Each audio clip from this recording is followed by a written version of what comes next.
Je dis ma vie hospitalière, mes 1001 aventures, mes barricades, mes réussites, la gratitude éprouvée, reçue, la négociation, le courage. Je dis la lumière. La lumière est partout. Elle m'attrape. Comme ça, me capture une feuille avec des gouttes d'eau. D'un coup, clac.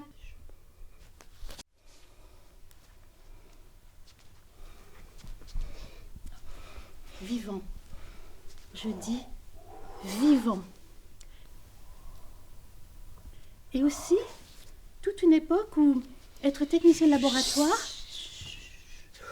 ce n'est pas, comme on dit vulgairement, presse-bouton. Il y avait le sens du travail, la complémentarité médicale, technique. Nous recevions les patients, il fallait les interroger, leur parcours, leurs habitudes alimentaires, leurs voyages. Nous prélevions tous les liquides biologiques, les selles, les urines, les crachats, le sang. Nous faisions des rencontres très émouvantes, parfois le temps d'une prise de sang.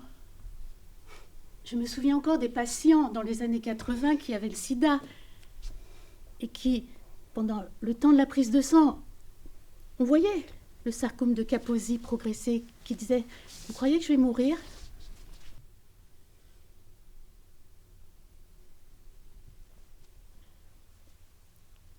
Mais je dis Afrique du Sud, les cormorans.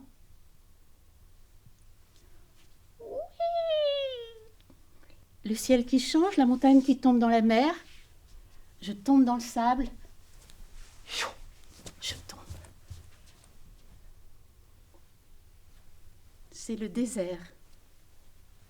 Quand j'étais en Afrique du Sud, évidemment, j'ai voyagé dans des bus. On mettait 12 ou 20 heures pour aller en Namibie à plusieurs milliers de kilomètres. Des dunes rouges.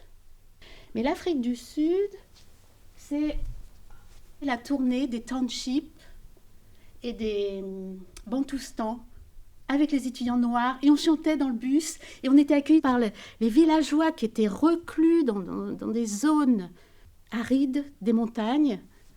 Vous arrivez avec les étudiants, on était plusieurs professeurs.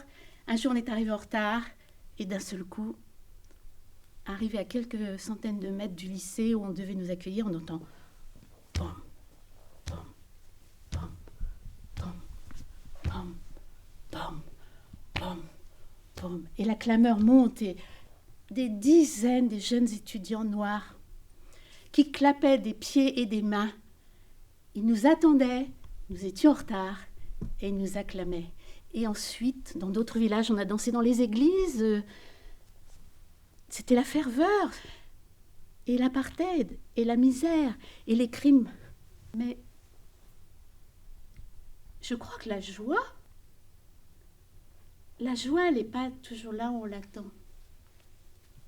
Je l'ai trouvée dans les milieux les plus violents et les plus déshérités et les plus malmenés, comme ces étudiants originaires des townships. Mais quelle joie, à la moindre occasion, beaucoup de rire.